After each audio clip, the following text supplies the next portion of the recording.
নিশ্চয় তোমালোকে মোৰ থাম্বনেইলটো দেখিছা। আজি তোমালোকক আপডেটটো দিম আসাম পুলিচৰ। তোমালোকক মই কৈ আছিলোঁ যেতিয়া আপডেট আহে তেতিয়ালৈকেহে মই তোমালোকক আপডেটটো দিম। তাৰ আগত ভিডিঅ' নবনাওঁ কৈ আছিলোঁ। গতিকে আজি এটা আপডেট আহি পৰিছে, গতিকে তোমালোকক মই আপডেটটো জনাই দিম। তোমালোকে চবেই ছেকেণ্ড লিষ্টৰ কাৰণে যেতিয়া লাগি আছিলা, সেই ছেকেণ্ড লিষ্টৰ কাৰণে গুৱাহাটীত যেতিয়া তোমালোকে গৈছিলা, গৈ পিনে তাত কি হৈছিলে, আমাৰ 35খন ডিষ্ট্ৰিক্টে কেছ ফাইল কৰাৰ কথা আছিলে বেলেগ বেলেগে। ইতিমধ্যে সেই কেছ ফাইলটো আজি 21 তাৰিখ 21, গতিকে আজি কেছ ফাইল হৈ গৈছে গুৱাহাটী হাইকোৰ্টত তোমালোকৰ ছেকেণ্ড লিষ্টৰ কাৰণে। মই ভাবোঁ তোমালোকে এইকেইদিনৰ ভিতৰতে ছেকেণ্ড লিষ্টৰ যিটো খবৰ, মানে ভাল খবৰটো পাবা বুলি ভাবিছোঁ। আৰু গতিকে মই সেইটোৱে আপডেট আছিলে, মই বোলো তোমালোকক জনাই দিওঁ আপডেটটো। আৰু তোমালোকক ভাবিছোঁ এইকেইদিনতে এটা ভাল খবৰ পাবা। আজি অলৰেডি কেছ ফাইল হৈ গৈছে, আজি 21 তাৰিখ হাইকোৰ্টত।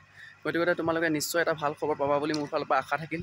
আৰু যেতিয়া তোমালোকক এনেধৰণে আপডেট পাম, মই তোমালোকক আপডেটবিলাক জনাই দিম। মই প্ৰথমতেই কৈছোঁ, তোমালোকে বহুতে ভাবি আছিলে মণ্টু দাই আমাক এৰি দিলে, ছেকেণ্ড লিষ্টৰ ল'ৰাখিনিয়ে ভাবি আছিলে বা ছোৱালীখিনি ভাবি আছিলে মণ্টু দা আমাক এৰি দিলে। তোমালোকক এৰি দিয়া নাই। মই কৈছিলোঁ মানে আপডেট আহিলেহে ভিডিঅ' বনাম, আপডেট নোহোৱাকৈনো কি ভিডিঅ' বনাম।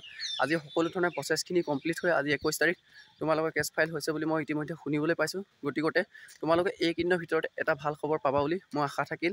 তো 30 তাৰিখৰ আগত তোমালোকে ভাল খবৰ পাবা। আৰু ভিডিঅ'টো চাই যদি ভাল লাগিলে তোমালোকক লাইক কমেণ্ট কৰি দিবা, আৰু যিমান পাৰা তোমালোকে ভিডিঅ'টো শ্বেয়াৰ কৰি দিবা বুলি নিশ্চয় আশা থাকিল। ইমান এটা ভাল তোমালোকক আপডেট দিলোঁ, ভিডিঅ'টো যিমান পাৰা শ্বেয়াৰ কৰি দিবা।